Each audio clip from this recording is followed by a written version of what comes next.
자, 여러분들 안녕하십니까. 태진님께서 시들무에 찾아와 주셨습니다. 태진님의 이야기도 믿고 듣습니다. 바로 만날게요. 여보세요? 안녕하세요. 안녕하십니까. 오늘도 반갑게 이렇게 인사해주셔서 감사합니다. 반갑습니다. 덩달아 같이 바보가 된 것 같은 느낌입니다. 반갑습니다. 저는 반갑지 않고 조금 덜 반갑긴 합니다. 왜요? 그냥 한번 튕겨봤습니다. 사람은 튕기는 매력이 있어야 맞죠? 됩니다. 네, 더 안달나게 만들어주신 것 같습니다. 감사합니다. 저는 밀당해서 밀기만 할게요. 땡겨주세요. 알겠습니다. 자, 오늘 태진님을 한번 땡겨볼 텐데, 오늘 태진님이 들려주실 이야기 바로 한번 들어보는 게 어떨까 생각하고, 바로 좀 땡겨 드릴 테니까 이야기 한번 들려주세요. 알겠습니다. 오늘부터 그럼 제가 한번 이어가 보겠습니다. 네, 바로 출발을 해보도록 할게요. 렛츠고! 기리십니다. 태진!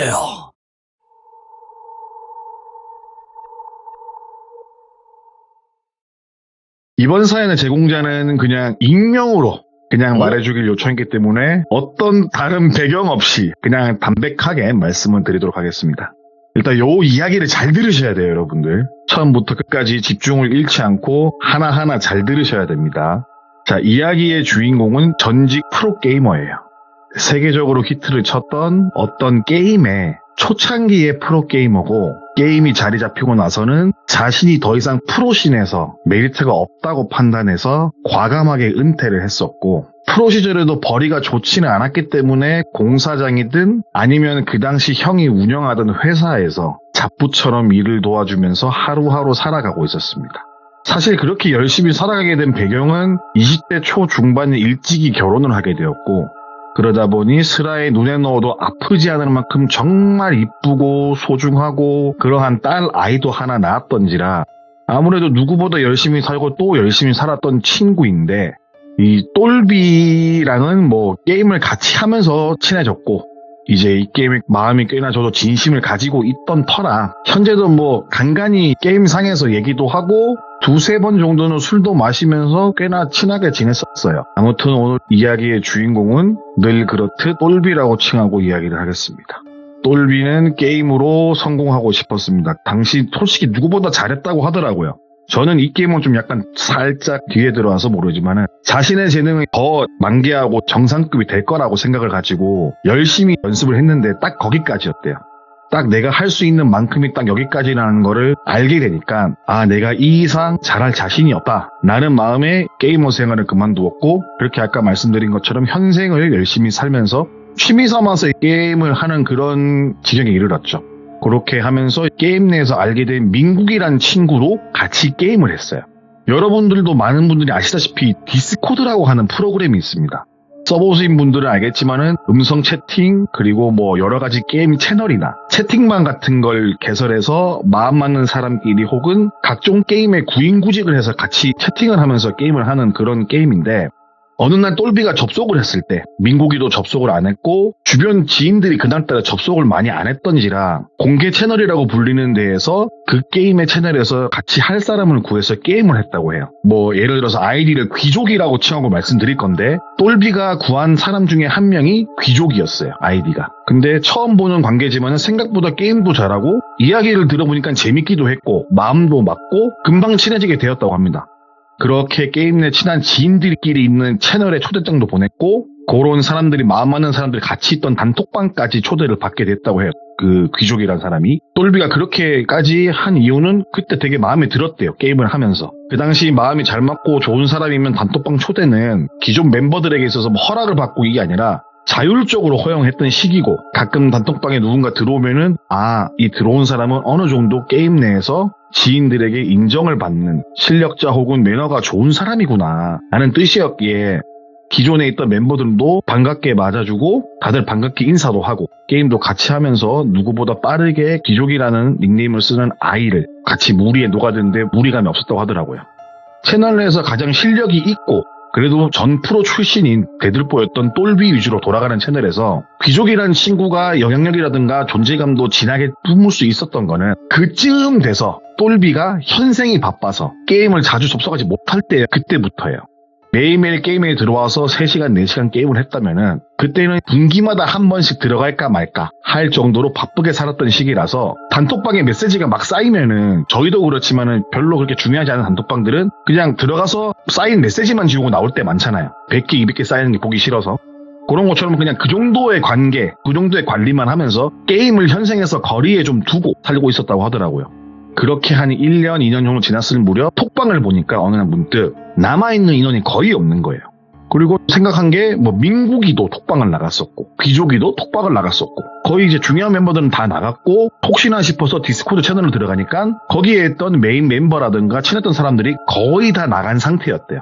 디스코드의 친구 목록을 보니 그래도 민국이는 남아있길래 민국이에게 그동안 무슨 일이 있었는지에 대해서 물어보게 됩니다. 자신이 현생을 사는 사이에 이렇게 자신이 운영 채널이 망해버리니까 물어보게 되는데 갑자기 그 민국이가 하는 말이 형 오늘 시간 괜찮으시면은 내가 그쪽 갈 테니까 소주 한잔 간단하게 하시죠? 이러는 거예요. 그러길래 똘비는 그래 알겠다 라고 말을 하고 똘비와 민국이는 만나게 됩니다. 똘비 동네로 건너온 민국이는 오랜만에 보니 뭐 딱히 특이사항이 있다거나 그런 부분은 뭐 없었는데 게임 얘기 및 이런저런 이야기를 하면서 소주잔을 기울이다가 아까 생겼던 궁금증에 대해서 물어보게 됩니다. 왜 우리 지인들 디코에 없냐? 라는 식으로 물어보니까 민국이가 웃으면서 이야기를 했어요. 형, 귀족이라고 기억나? 그 무릎에 똘비는 귀족이, 그래 내가 데리고 온 귀족이 기억하지. 근데 왜? 아니, 다름이 아니라 그냥 다 귀족이 때문에 나갔어. 귀족이 때문에 나갔고 뭐 나야 뭐 형이랑 초창기 때부터 다 알던 사이니까 그래도 뭐 뒷사기라든가 이런 건 안 했는데 귀족이가 나는 솔직히 보기 싫어서 나는 디코를 나갔다 라는 이야기를 하게 됐고 이야기인 즉슨 똘비가 접속이 뜸하고 멀어졌을 때부터 똘비가 없는 틈을 타 귀족이가 치고 올라왔고 그렇게 민국이랑 그 귀족이랑 파벌 아닌 파벌이 생겼다고 하더라고요. 근데 게임이라는 게 아무쪼록 잘하는 쪽이 좀 더 파벌이 크잖아요. 아무래도. 근데 귀족이가 게임도 곧 잘했고 그리고 말주변도 좋고 이러니까는 기존에 있던 고정 멤버들까지 휘어잡을 정도로 그 채널 내에서 인기가 많아지고 관심을 받으면서 자기 자신들의 파벌을 데리고 흔히 말하는 대장놀이 같은 거 하듯이 군림했고 마음이 맞지 않는 멤버들과 게임을 하지 않는다거나 음성 채팅을 하지 않는다거나 기타 등등 작은 소란을 일으키면서 많은 멤버들이 채널을 떠나게 되었고 거기에 원래 터줏대감이었던 똘비가 접속을 안 하다 보니까는 아무래도 구심점이라든가 중심을 잡아줄 사람이 부재 중이니 와해가 되어버린 뭐 그런 대충 게임 좀 하시는 분들 이런 상황 많이 겪어보셨을 거예요. 그런 뭐 할 만한 그런 과정들로 인해서 채널이 거의 없어진 그런 상태였습니다. 사실 현생에 더 중요한 똘비한테는 그런 부분은 크게 와닿지 않았어요. 거기에 관해서 뭐 내가 관심을 끊고 있으니까 뭐라고 할 수 없고 게임 안의 사회도 솔직히 뭐 작은 사회라고는 하지만 나는 지금 현생이 더 중요한데 라는 생각에 똘비는 크게 신경도 안 쓰고 그렇게 술자리를 마치고 집으로 향했다고 합니다. 그렇게 열심히 생활하던 와중에 그 형이 똘비의 친형이 똘비한테 공무원 시험 준비를 제안하는 거예요. 왜 그러냐면 사실 똘비는 서울에서도 좀 다섯 손가락 안에 드는 그런 대학교를 다니다가 중퇴했을 만큼 머리도 좋았고 아이도 낳고 거기다가 뭐 프로게이머 생활도 했던지라 학업을 손에 좀 놓았어요. 근데 머리가 너무 좋고 주변의 칭찬을 많이 받으면서 자라왔고 공부도 잘했던 아이니까 똘비 형이 보기 그냥 너 그냥 공무원 같은 거 준비해서 그냥 내 밑에서 허드렛 하지 말고 그냥 안전한 직장 가지는 낫지 않을까? 아니면 취업 준비를 하든가 다른 거 대기업이라든지 아니면 학교를 다시 간다든가 뭐 이런 식으로 여러 가지 제안을 했는데 그 제안 중에서 똘비가 솔깃했던 게 공무원 준비였던 거예요. 그래서 마냥 형 밑에서 일하면서 사는 것보다 나을 것 같다는 생각에 그때부터 7급 공무원 시험 준비를 하게 됩니다. 공무원 시험을 준비를 하고 다들 하는 생각이 나는 되겠지 라는 생각을 하면서 공부를 하는데 그렇게 1년이 지나고 2년이 지나고 3년 차에 접어들 때까지 계속 떨어져요. 물론 아이도 있고 와이프도 있으니까는 이제 돈도 벌어야 되잖아요. 하지만 형이 4년까지는 지원을 해주겠다 해서 집안에 약간 금전적인 부분은 형이 해결해주고 있었고 그렇게 3번을 떨어지고 이제 이거 진짜 쉬운 일이 아니구나 공무원이라는 게 거기다는 7급인데 와 이거 이렇게 내가 해서 안 될 것 같다. 이게 마지막이라는 생각으로 4년차까지만 시험을 쳐보고 안 되면 그냥 그만두고 다른 걸 해야겠다 라는 마음을 먹었고 그 대신에 마지막 시험은 진짜 후회 없이 치러보고 싶은 생각에 그 강원도 산골에 위치한 형의 친한 친구분 그 친한 친구분이 가끔 별장 삼아서 가지고 있던 돌아가신 친할머니 집이 있었다고 하더라고요.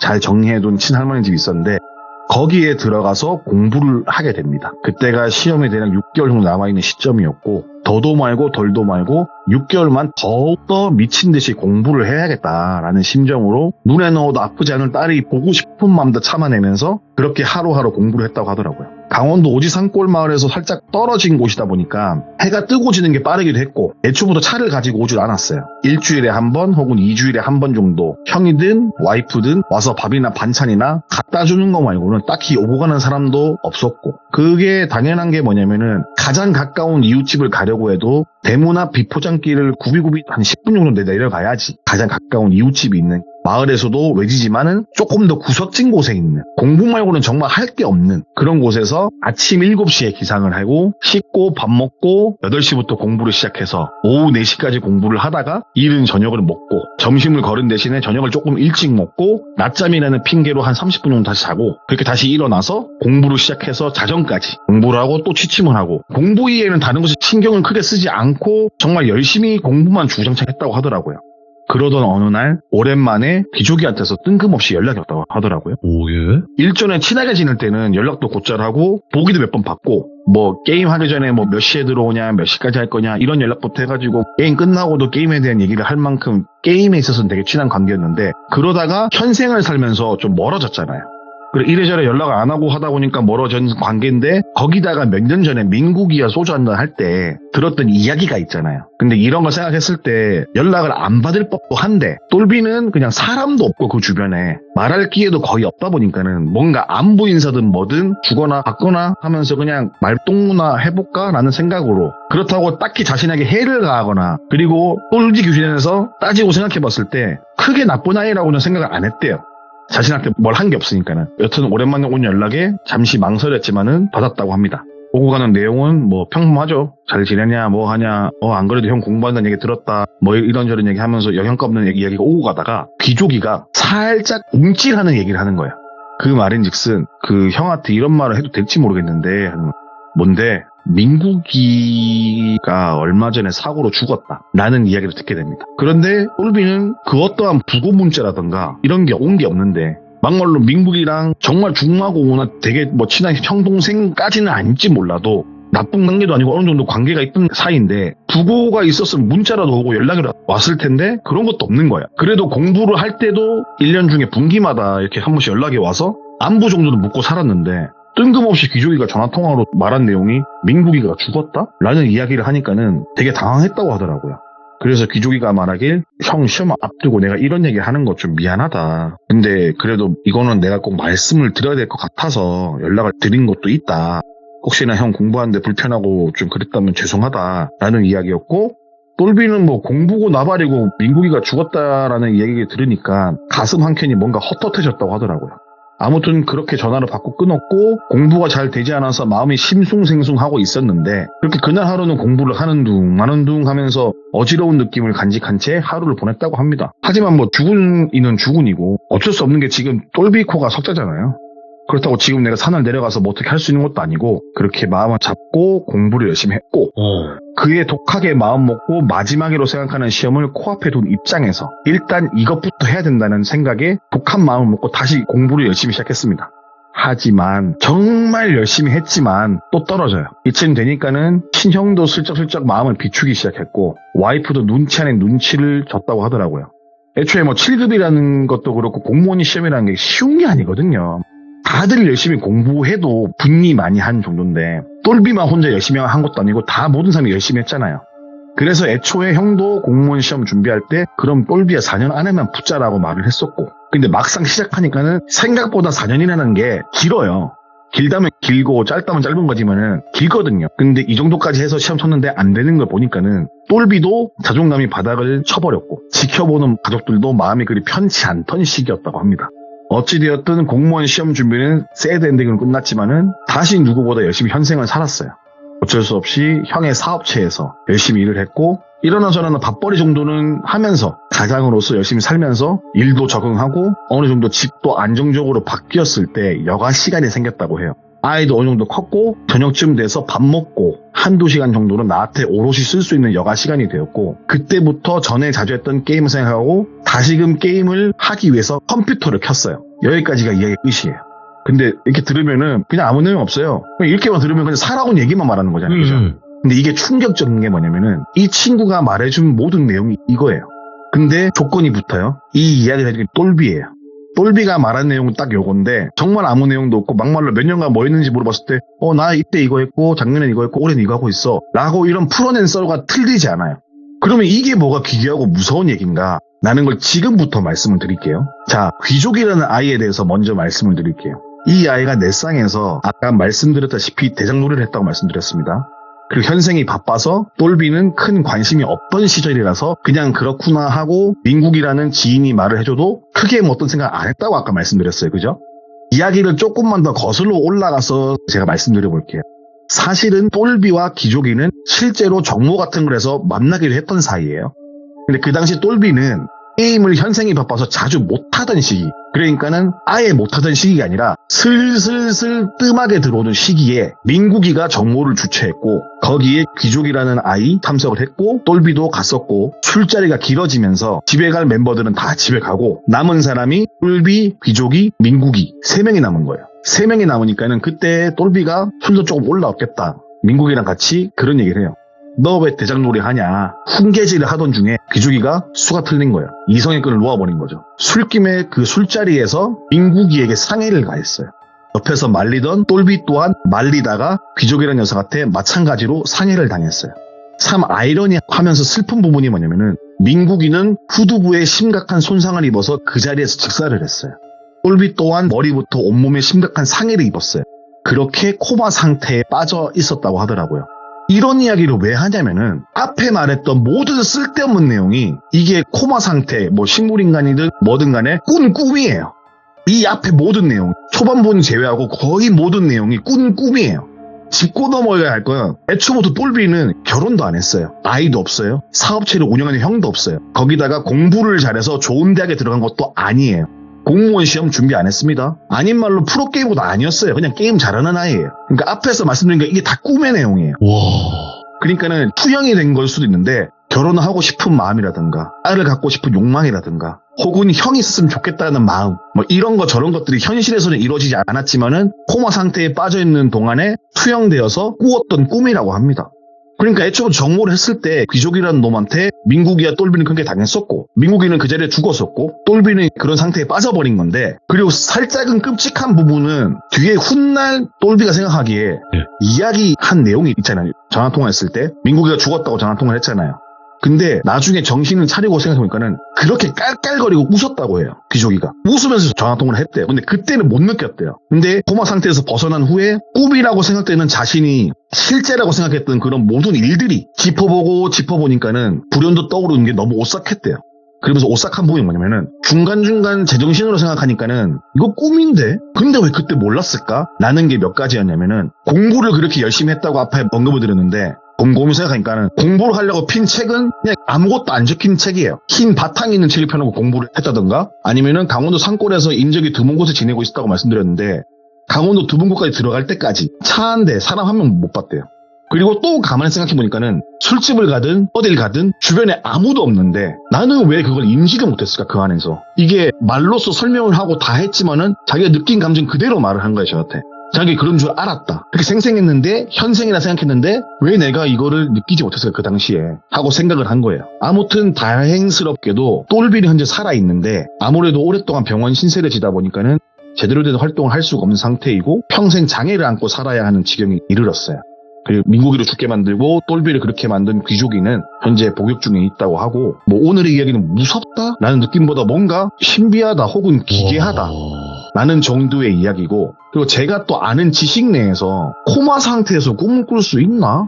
라고 생각과 그런 의문점이 들어서 검색을 해봤어요. 네. 근데 생각보다 그거를 증언해주는 사람이 되게 많더라고요. 그래서 그런 얘기를 제가 오늘 들은 게 있어서 조심스럽게 들고 와봤습니다. 와, 아니 완전 저희가 느끼기로는 반전이거든요 이게. 저도 이게 얘가 병원에 있는 건 제가 알았어요. 근데 이 아이가 형 내가 있으면서 살아왔다고 말을 하는 게 뭘 살아왔냐니까 나는 그 안에서 인생을 살았다고 말을 하는 거예요. 그러면서 말해준 게 그 앞에 내용이 쫙 자기가 꿈 안에서 한 생을 살았다고 생각하는 그런 착각에 빠진 그런 이야기입니다. 태진님이 오늘 아주 그냥 헉 소리 나게 만들어 주셨네. 다음 주에도 또, 참, 또 확소리나게 하겠습니다. 아, 땡겨야겠다. 땡겨서 묶어놔야겠다. 이거. 계속 밀어내겠습니다. 묶어놔야지. 이거 안 되겠어요. 되겠습니다. 예. 아무튼 오늘도 너무 이야기 잘 들려주셔서 감사드립니다. 감사하십시오. 네. 다음 주에 뵐게요. 감사하십시오. 저도 감사할게요. 네. 돌비님. 네. 제가 지금 아직 밥을 안 먹었거든요. 예. 김치볶음밥에 참치 넣을까요, 말까요? 넣으세요. 계란 후라이 몇 개 할까요? 하나만 들어가면 될 것 같은데요. 역시 이래서 마른 사람들하고 얘기를 하면 안 됩니다. 끊겠습니다. 계란 후라이는 3개부터 시작 아닙니까? 예, 알겠습니다. 네, 수고하십시오. 네. 자, 여러분들 반갑습니다. 이번 이야기는 정말 밝게 전화를 항상 받아주셔서 기분이 좋은 태진님을 모셔보도록 하겠습니다. 여보십시오. 여보십시오. 네, 어서 오십시오. 몇 분이세요? 혼자 오셨습니까? 반갑습니다. 안녕하세요. 안녕하십니까? 네, 드디어 연결이 됐네요. 반갑습니다. 우리 사이를 이간질하는 것 같습니다. 그러니까 누가 자꾸 이간질을 하는지. 못된 정보통신망 그냥. 네. 정보통신망이 잘못한 거죠. 그죠? 맞습니다. 네. 자, 오늘 태진님께서 또 어렵게 이렇게 연결이 됐는데, 자, 오늘 해주실 이야기의 주제가 있을까요? 오늘 이야기의 주제는 슬픕니다. 그게 주제입니다. 오케이, 알겠습니다. 그럼 바로 만나보도록 하겠습니다. 렛츠가! 기리십니다. 태재예요.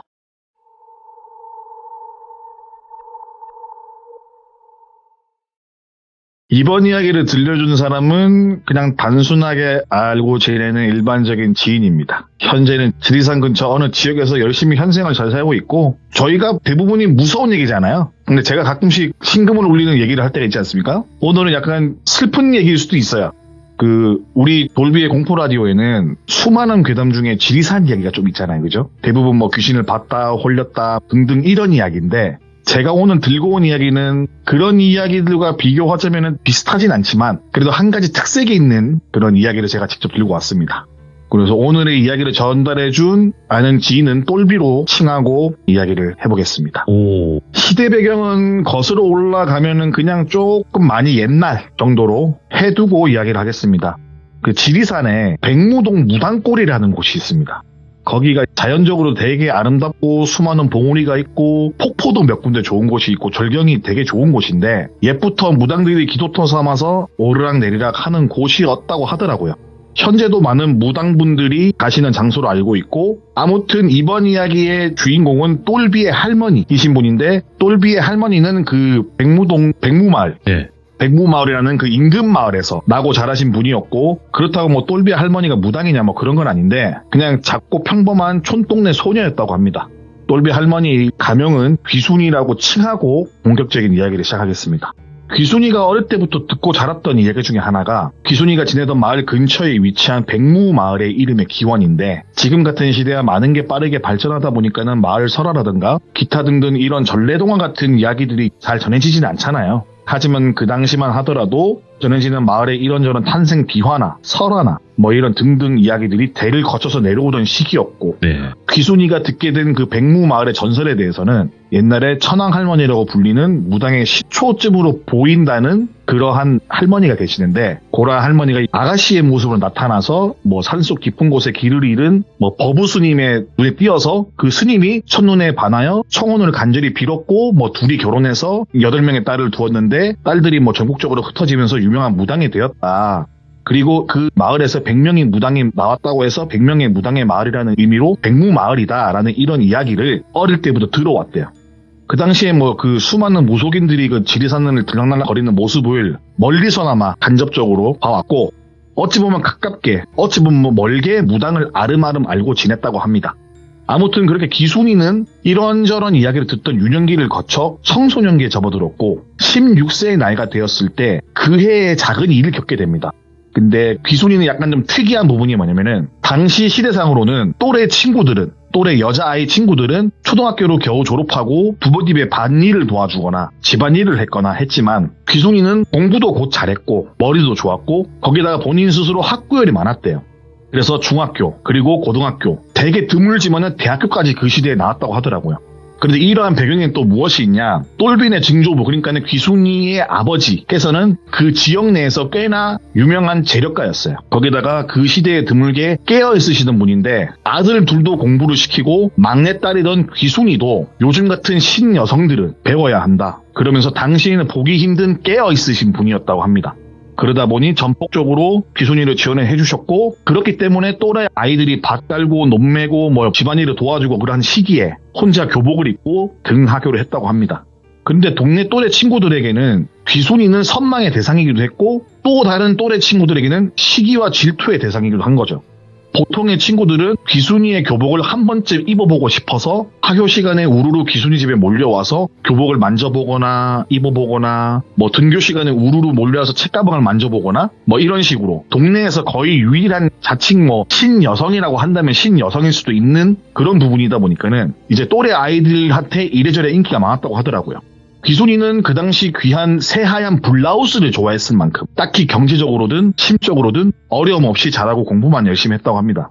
사실 또래들에 비해서 느끼는 우월감도 가지고 있었고 배우면서 오는 즐거움이 있었다고 하는데 처음에는 같은 또래 친구들에게 느끼는 우월감을 티를 내거나 대놓고 행동을 하지 않았지만은 가끔 친구들이 뭐 값비싼 학용품이라든가 자신의 물건에 무언가를 묻힌다든가 혹은 방에 들어왔을 때 냄새가 난다든가 하는 그런 행동들에 그런 상황에 자기도 모르게 미간이 찌푸러지게 되는 경우도 종종 있었고 나이가 들고 귀순이가 생각해보니까 모르긴 몰라도 그때 내가 동네 아이들이 불쾌하다고 생각했던 건 다 티가 났을 거다. 그 어린 나이에 티를 안 낸다고 안 내도 얼굴에 다 드러났을 거다.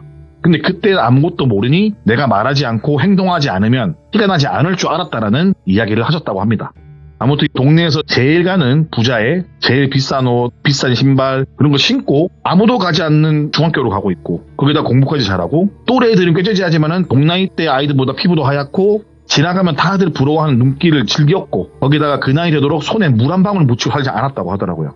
그 시대상으로는 되게 힘든 케이스인데 그만큼 오냐오냐 금이야 오게 하고 자란 환경이 있다 보니까 철없이 우월감을 느낀다든가 혹은 기타 등등 꽤나 털털했었던 시골 소녀 귀순이는 점점 까칠한 소녀로 바뀌게 되었고 자신이 알게 모르게 또래들을 위해서 군림하는 느낌을 받으면서 성장을 해왔다고 합니다. 그리고 귀순이가 한두 해가 지나서 고등학교를 다니던 무렵에 학교에 등교를 하기 위해서 신발을 신으려는데 신고 나가야 될 작은 운동화 한 켤레가 사라진 걸 귀순이가 알게 됩니다. 그 대청마루 밑도 찾아보고 저기 찾아보고 다 찾아봤는데 아무리 둘러봐도 운동화가 안 보이는 거예요. 그 당시 때 운동화는 비싼 신발이었고 안타까운 마음 그리고 화가 나는 마음 짜증나는 마음을 가지면서 발만 동동 구르고 있을 때 당시 집에서 식모살이를 하던 평상시에 말을 걸어도 눈도 제대로 보지 못하고 순박하고 집안일만 하던 또래 친구지만은 여태껏 제대로 말 한번 섞어보지 못한 그런 아이가 수줍게 다가와서 아씨 이러는 거야. 그래서 귀순이가 쳐다봤죠. 보니까는 흙이 잔뜩 묻은 신발을 조심스럽게 뒤추면서 꺼내줬다고 하더라고요.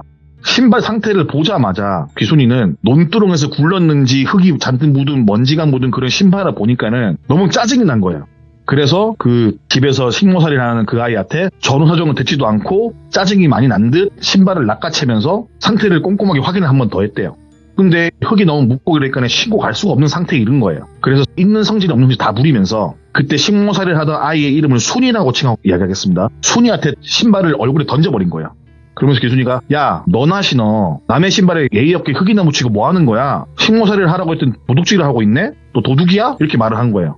다른 신발을 신고 등교를 했다고 하더라고요. 근데 신발을 맞든 그런 욕을 들어먹든 순이는 아무 말도 못하고 고개만 숙이고 있고 그런 모습을 바라보면서 등교를 했는데 근데 귀순이가 학교로 와서 곰곰이 생각해보니까는 이 신발이 어떻게 그 순이가 들고 있는지 그리고 왜 흙이 묻었는지 내가 물어보지도 않았고 혹여나 뭐 애가 어디서 이거를 신발을 발견해서 가져온 걸 수도 있고 내가 정말 나쁘고 못되게 굴었던 것 같다 라는 생각이 들었다고 하더라고요.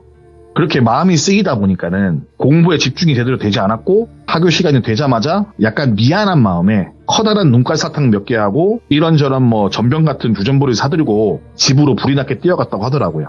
뛰어가서 순이를 찾아보는데 순이가 보이지가 않더래요. 그래서 마당에서 이래저래 뭐 다른 방들도 뒤지면서 막 순이야 붕 찾다가 대청마루 아래에 문득 발견한 아까 아침에 봤던 신발 있죠. 누가 씻어놨는지 아주 깔끔하게 있는 거예요. 흙이란 건 없고 먼지도 없고 아주 깔끔하게 누가 빨아놨다고 하더라고요. 그걸 발견하고 이렇게 하고 있는 상태에서 순이가 이 신발을 빨았구나, 세탁을 했구나 라는 생각에 순이야 하면서 계속 불렀대요. 근데 집 뒤쪽 편에서 순이가 네 아씨 이러면서 나왔다고 하더라고요.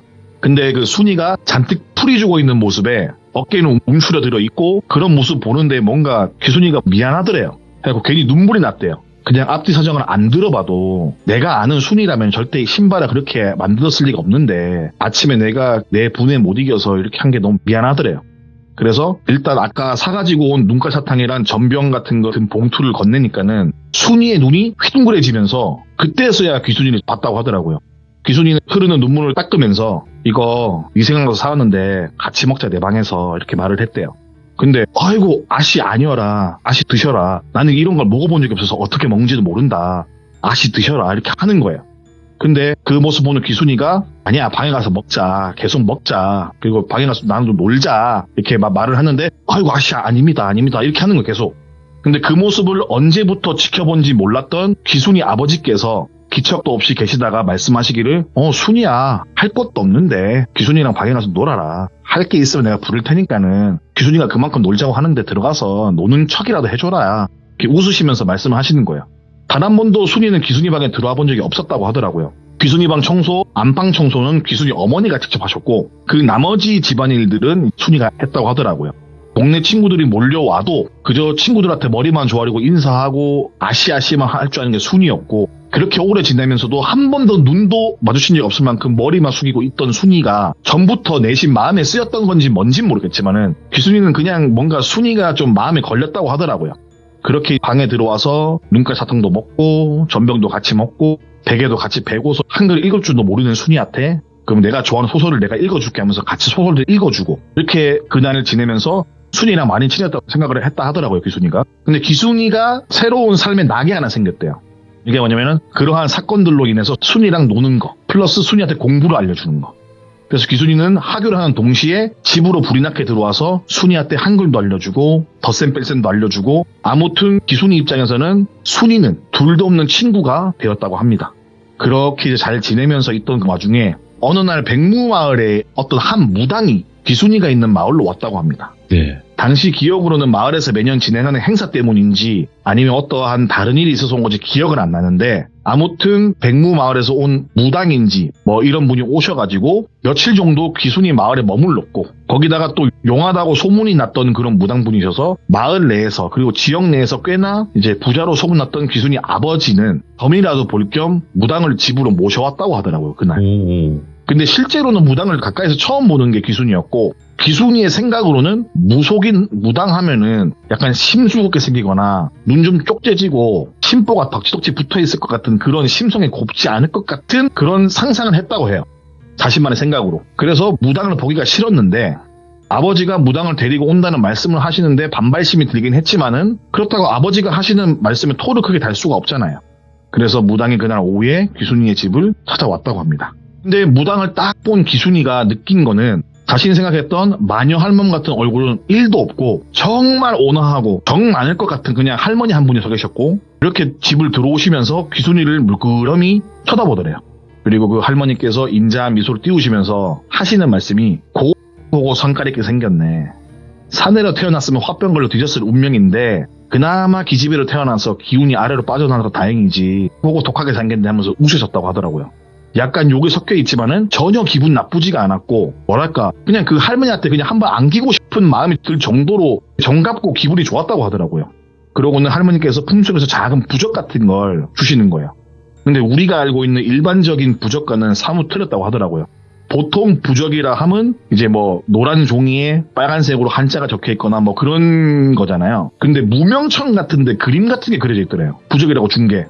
근데 그걸 전해주시는 무당 할머니께서 말씀하시기를 면제배가 많아? 이러는 거예요. 면제배갑에 쓰이는 천인데 엄청 질기다. 이거는 가만히 냅두면은 삭거나 이런 거 없다. 엄청 튼튼하고 질긴 천이니까는 혹여 나중에 네가 들고 있다가 해지고 없어질 때까지 들고 다니다가 뭐 집에 두고 다니든 머리맡에 두든 국으로 끓여 삶아 먹든 뭐든 간에 버리지 말고만 지내라. 대신에 잃어버리면 찾으려고 하지 말고 그냥 잃어버리는 순간 이게 해지는 순간 뭐가 되는 순간부터는 그냥 정성스레 합장해서 고맙습니다 하고 기도나 간단하게 하면 된다 라는 말씀을 하셨다고 합니다. 지금 말씀드리는 이 부분에 대해서 TMI인데 훗날 이 부적이 문득 떠올라서 지갑에 잘 모셔두었던 부적 같은 천을 꺼내보니 다 해지다 못해 후 하고 불면 날아갈 정도로 사갔다고 하더라고요. 그때 귀순이는 나이가 좀 많이 차서 때마침 큰아들 집에 볼 일이 있어서 서울로 올라가 계셨는데 얼마 전까지 멀쩡했던 부적이 해진 거 보니까는 그날 뭔가 되게 불안하고 집에 있어야 될 것 같은 생각이 들어서 약속이 있던 장소에 나가지 않고 집에 있었다고 하더라고요. 그때 이제 삼풍백화점 사건이 일어납니다. 아무튼 이제 본 이야기로 넘어와서 말을 이어가자면은 그렇게 부적 같은 무명천 같은 그림이 그려진 거 봤고 할머니를 바라보았고 그렇게 할머니는 홀로 걸어서 집을 이리저리 두리번 여기 보고 저기 보고 구경하고 계시는데 그러다가 할머니 눈에 띈 게 바로 순이에요. 할머니는 순이를 한참 동안 물끄러미 바라보시는 거예요. 그리고 한참 동안 바라보시면서 순이 보고 하는 말이 아가 하고 부르니까는 순이가 할머니를 제대로 보지를 못해요.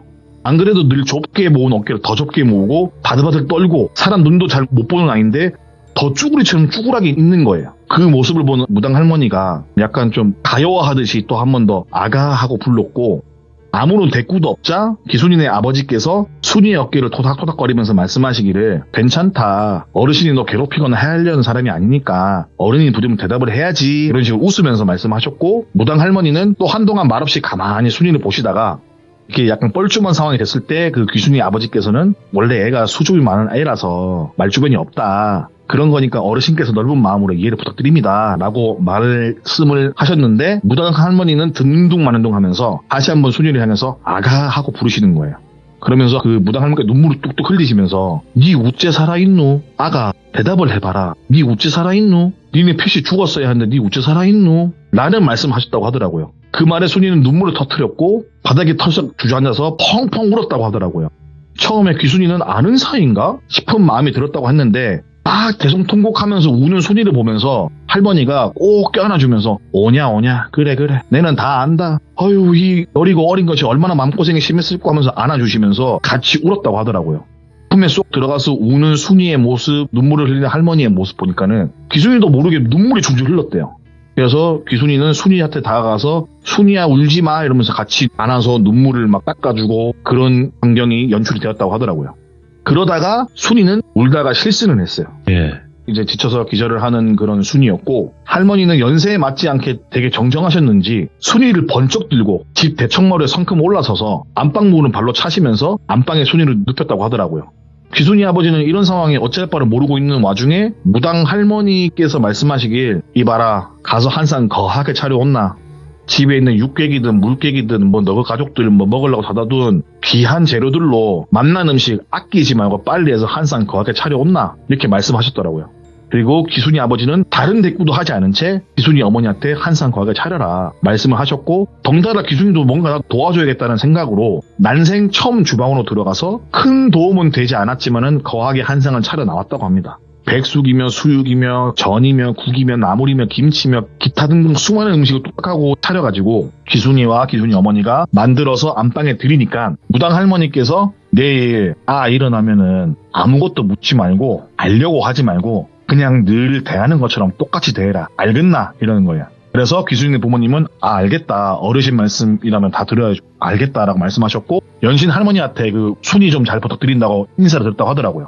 귀순이는 이런 상황이 처음이고 낯설만도 한데 뭔가 그때를 생각하면 기분이 좋았다고 하더라고요. 왜인지 모르지만 지금도 이따 음식 그때를 떠올리면 정말 기분 좋은 추억이래요. 기분 좋은 풍경이었고 그런 식으로 기억을 하고 계신다고 하더라고요. 무당 할머니께서 추가적으로 말씀하시길 그래 너가 원하는 밥 내가 알려줄게 하는 거예요. 너희 집안은 조상복도 좋고 집에 화도 끼어있는 거 없고 올곧게 나고 자라고 남한테 피해 안 주고 그렇게 몇백 년을 살아온 덕망 있는 집안이다. 너희 조부께도 그러셨을 거고 그 위에도 그보다 더 윗대에도 아마 그리 살아왔을 거다. 이 고을에서. 너도 지금 아름아름 그렇게 어려운 사람들을 베풀고 살고 있는 것 같은데 왼손이 한 일을 오른손이 모르게 하는 건 좋다. 있다고 으스대지도 않고 거들먹거리지도 않고 그러하니까는 아마도 내가 보기에는 지금부터 몇 대까지는 무탈하게 좋은 기운 받으면서 잘 살 거다. 후손들이 욕심 없이 크니까는 큰 부를 지금보다 누리지는 못하지만은 애초부터 너희들이 이 이상의 부를 딱히 원하는 집안이 아니다. 그리고 하나 내가 말해주자면은 귀순이란 애가 시집갈 때 남편이라는 놈이 데리고 오거들랑 큰 어려움 없이 사람만 고두면 그냥 시집 보내뿌라. 가시나가 화가 많아가 나이 많이 먹고 시집 가려고 했는데 너가 반대하면은 똥 된다. 기순이 저 가시나는 화가 많아가 오래 묵히면 장이 아니라 똥 된다 라는 말씀을 하셨고, 그리고 순이에 대해서는 다른 이야기는 절대 하지 않고 그렇게 홀로 떠나셨다고 합니다. 그날 그렇게 작은 에피소드가 끝난 다음에 다음날 새벽이 밝았고 새벽같이 일어나 집안일을 시작한 순이, 그 순이를 기순이는 문을 빼꼼 열고서 보게 되었고, 순이가 안방을 나서고 난 뒤 일하는 소리에 건너편 사랑채에 있던 부모님도 문을 빼꼼 열고 나오셨고, 무당 할머니가 일러준 대로 아무 일도 없는 듯 그렇게 순이한테 물어보거나 하지도 않고 똑같이 대했다고 하더라고요. 그렇게 시간이 흘러 귀순이는 대학을 진학하게 되었고 마을을 떠나서 작은 아버지가 있는 서울로 상경을 해야 했었고, 순이 또한 그때까지 묵묵하게 집안일 열심히 하면서 이따금씩 귀순이가 부르면은 방에서 놀기도 하고 귀순이가 사주는 만난 것도 먹고 그렇게 지냈다고 하더라고요.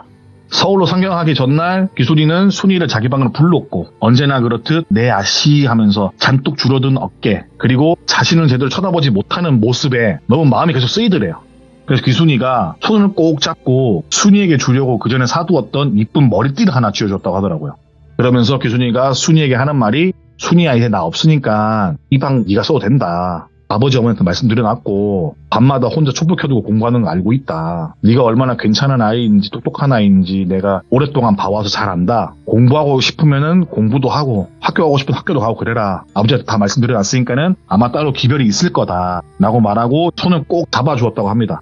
그러자 순이는 닭똥 같은 눈물을 뚝뚝 흘리면서 아이고 아씨 고맙습니다. 아이고 미천한 저한테 아씨 고맙습니다 이렇게 이야기를 했고, 귀순이가 하는 말이 이제부터는 아씨라고 부르지 마라. 내가 알아 보니까 네가 나보다 2회나 더 나이가 많던데 이제부터 나도 순이 언니야 하고 부를 테니까는 언니도 나 귀순아 귀순아 하고 불렀으면 좋겠다. 아씨 하지 마라. 이거 너무 좀 듣기 좀 그렇다. 옛날부터 그랬다 라고 이야기를 했고, 그런 이야기를 들은 순이는 손사래를 막 치면서 아유 아닙니다 아씨, 아이고 미천한 게 어디, 아이고 아닙니다 아씨 이러면서 질색팔색 하는 와중에 그 귀순이가 꼭 껴안아주면서 그래 순이 언니야 지금 당장 하기 싫으면 하지 말고 그러면 천천히 하자. 뭐 급할 게 있겠어. 내가 방학 때마다 내려올 테니까는 우리 앞으로 재미나게 지내자 라고 이야기를 했고, 이런저런 이야기를 주고받으면서 그렇게 마지막 날을 보냈다고 합니다. 다음날 서울로 상경하기 위해서 짐을 꾸려서 마당으로 나와있던 귀순이였고, 가는 길을 배웅해주기 위해서 귀순이 어머니, 그리고 귀순이 위로 있던 아버지 사업을 물려받은 큰오빠 작은오빠, 거기에다가 귀순이가 제일 마음에 쓰였던 순이 언니까지 나와있었다고 하더라고요. 아버지는 차를 끌고 집 앞으로 오셨고 그 귀순이를 태워서 서울까지 가기 위해서 시동을 거셨는데, 차에 탄 귀순이가 순이를 보면서 순이 언니 방학 때 보자, 내가 편지할게, 나중에 서울에도 같이 놀러가자, 연락할게 이렇게 손을 흔들면서 인사를 하고 떠났다고 합니다. 그때가 순이의 마지막 모습이었어요. 귀순이는 그때 금방 볼 거라는 생각에 많은 이야기를 못한 게 천추의 한이라고 하더라고요. 귀순이가 떠나고 얼마 있지 않아서 순이는 싸늘한 주검으로 발견됩니다. 서울로 상경한 귀순이가 떠난 지 얼마 안 되었을 때 봄장마가 한 번 크게 왔대요. 그래서 불어난 물에서 그만 휩쓸리는 사고를 당했고, 귀순이는 거의 매주마다 편지를 순이에게 보냈는데 단 한 통의 답장도 오지 않아서 서운한 마음이 들어서 방학을 하자마자 순이 언니를 보러 불이 나게 집으로 내려갔고, 내려가서 들은 슬픈 이야기는 순이가 물에 휩쓸려서 사고를 당했다라는 이야기였다고 합니다. 그렇게 물난리가 났을 때 희순이는 살았대요, 하루 쪽에서. 근데 그 모습이 너무 마음 아픈 게, 귀순이가 선물해준 머리띠와 떠나기 전에 선물 하나 더 줬던 작은 손거울을 꼭 쥔 채 발견을 했었고, 그런 이야기를 들은 귀순이는 몇 날 며칠을 꺽꺽대면서 울었대요. 그런 귀순이를 부모님과 오빠들이 위로를 해줬고, 더욱 슬펐던 것은 귀순이 아버지께서 정말 깨어있던 분이신 게 15살이잖아요, 쉽게 말해서. 근데 부모님도 없고 이러니까는 마음이 안타까웠는데, 머리가 좋고 공부를 잘하니까는 애를 공부를 시켜야겠다 생각해가지고, 올 여름에 귀순이 내려오면은 순이도 공부를 시켜야겠다는 거 얘기를 해야겠다 하면서 방법을 알아보기 위해서 노력을 하고 계셨고, 그런 사이에 이런 병고가 벌어진 거예요. 귀순이도 슬펐지만은 귀순이 아버지도 슬퍼하셨고, 아버지께서도 딸만큼 생각하신 게 뭐냐면은 장례를 직접 치러줬다고 하더라고요. 그 장례식에 일전에 배웠던 무당 할머니가 오셔서 막 울고 있는 귀순이한테 이런 말씀을 하시는 거예요. 순이는 원래 죽을 팔자였다. 내가 딱 보니까는 등 뒤에 안 좋은 거를 너무 많이 짊어지고 있더라. 어깨에서부터 요상한 기운이 둘러싸고 있길래 그래서 내가 한참 동안 쳐다봤다. 이게 산 사람의 기운인지 아니면 얘가 산 사람인지 아닌지부터 봐야 됐고, 내가 또 뚫어져라 보니까는 그때 나온 말이 아가 니 우째 살았노 였던 말이다. 내가 너그 아버지한테 니한테 말하지 말라 했는데 우리 무당끼리는 금기되는 게 있다. 하게 되면은 죽어도 곱게 못 죽는 그런 짓거리가 하나 있는데 그게 바로 세탄이다. 내가 보기에는 순이는 세탄이 도중에 어찌어찌 도망치든 구해졌든 뭐든 살아난 아이인데 그 짓거리를 한 무당이 아마도 곱게 못 죽어서 무당 기운이 아마 순위를 잡고 있던 것 같다. 아니면 같이 가자고 그런 지를 했던 것 같다. 그래서 혹시나 내가 잘못 본 걸 수도 있으니까는 세탄이인지 아닌지 관련이 있나 없나 알아보기 위해서 항상 거하게 차려오라 한 거다. 그날 순이는 분명 잠들었는데 눈 감고 그 음식들을 한 톨도 남김없이 다 먹어치우더라. 그때 내가 느낀 거는 오래 못 살겠구나 라고 느꼈다. 보통 요망한 게 아닌 거지. 물론 순이가 요망한 게 아니라 정확하게 말하면 그 짓거리 한 무당이 요망하고 미친데, 그래서 난 너가 아버지한테 필시 기순이는 순이를 만나서 본디 가진 많은 화를 누르거나 가지고 있던 화를 내지 않게 되었을 텐데 순이를 잘 데리고 있으면은 그래도 기순이가 더 잘 될 수도 있다. 집에 앞으로 몇 년 정도는 더 묵고둬라. 그렇게 내가 일렀다. 근데 아마도 너희 아버지는 아마 알고 있었던 것 같다. 너의 안 좋은 기운을 순이가 야곱야곱 먹으면 수명이 더 빨리 줄어든다는 걸. 그래서 아버지가 아마 순이를 집 밖으로 내치려고 했을 거다. 공부를 시키자는 그 말도 맞을 수도 있고, 아니면은 뭐 따로 달새방이든 뭐든 가게를 하든 하여간 집에서 벗어날 수 있게 살 수 있게 도와주려고 했을 거다. 근데 그러던 와중에 사고가 난 걸 거라고. 그 움직임을 아마 얘한테 세타니짓을 했던 무당이 봤을 거다. 그래서 얘를 하루빨리 데려간 거다. 라는 이야기를 듣게 됩니다. 그런 이야기 들으니 순이 언니가 너무 안쓰럽잖아요. 보고 싶고 미안하고 뭐 기타 등등 복잡 미묘한 감정들이 올라와서 펑펑 울었다고 합니다. 나중에 알게 된 사실이지만은 그때 잃어버린 줄 알았던 흙 묻은 신발 있죠, 처음에. 당시 귀순이를 시기와 질투의 대상으로 바라보던 동네 아이들 무리가 훔쳐가는 광경을 봤고 쫓아가서 흠씨 두둑이 패주고 챙겨오느라 흙이 묻은 거예요. 그런 이야기를 훗날 나중에 듣게 됐어요, 부모님한테서. 근데 귀순이가 또 그 얘기 듣는데 너무 마음이 아프더래요. 아무튼 그렇게 순이는 세상을 떠났고 기순이 아버지는 매년 순이의 기일을 챙겼대요. 딸처럼. 순이의 기일은 나중에 뭐 기순이가 또 챙기게 되었고 부모님 돌아가신 다음에, 그리고 이야기 제보자인 똘비가 어릴 때 할머니 이거 누구 제사야 물어보면은 그 할머니가 된 기순이가 너그 큰할매, 할매 젊을 때 돌아가 우리 언니 있다 이러면서 제사를 매년 챙겨왔고, 나중에 똘비가 나이를 먹고 알게 된 큰할머니의 정체가 순이인 거예요. 오늘 이야기는 여기까지입니다. 왜 슬프다고 했는지 알겠네요. 진짜 이거 참 기구하네. 그쵸. 그러면서도 좀 그렇더라고요. 그래서 이 이야기 들으면서 느낀 거는 참 좋은 사람들은 빨리 데려가는 것 같기도 하고 뭐 그러한 것 같습니다. 네, 그렇다고 하더라고요. 좋은 사람들은 빨리 데려간다라는 말이 있고 나쁜 놈들은 또 오래 산다 이런 얘기도 있는데, 오늘 이야기 또 이런 이야기를 들을 수 있어서 너무나 좋았고, 저희가 공포 채널이긴 하지만 이런 또 기구한 삶도 엿들어볼 수 있는 채널이기도 하거든요. 맞습니다. 저 다음 주 못 볼 수도 있습니다. 뭔 일 있나요? 착한 사람을 일찍 데려가기 때문에 제가 다음 주까지 생존해 있을라나 저는 모르겠습니다. 저는 수명이 얼마 안 남은 것 같습니다. 좀 착하니까요. 일단은 제가 그 보너스 하나 여보세요? 드릴게요. 그 보너스 생명 하나 드릴게요. 100원 넣으셨어요? 네네네. 감사합니다. 다시 죽으면 다시 살릴 수 있어요. 그러니까 아싸라비야. 걱정하지 감사합니다. 마시고 다음 주에 꼭 뵙도록 하겠습니다. 감사합니다. 네, 다음 주까지 무병장수하게 사는 태진이었겠습니다. 감사합니다. 수고하십시오. 예. 태즈님이 이런 막 이렇게 밝게 전화받고 이런 캐릭터까지는 아니었는데 이런 모습을 보여주시니까 너무 좋네요, 저도. 그리고 오늘 이야기도 정말 또 듣기 힘든 이야기를 들어본 것 같아서 저 또한 너무나 뜻깊은 시간인 것 같고 또 많은 생각을 하게 되는 시간이었던 것 같습니다. 시청해주신 모든 분들, 여러분들의 생각 댓글로 꼭 남겨주시길 바라겠습니다. 고맙습니다.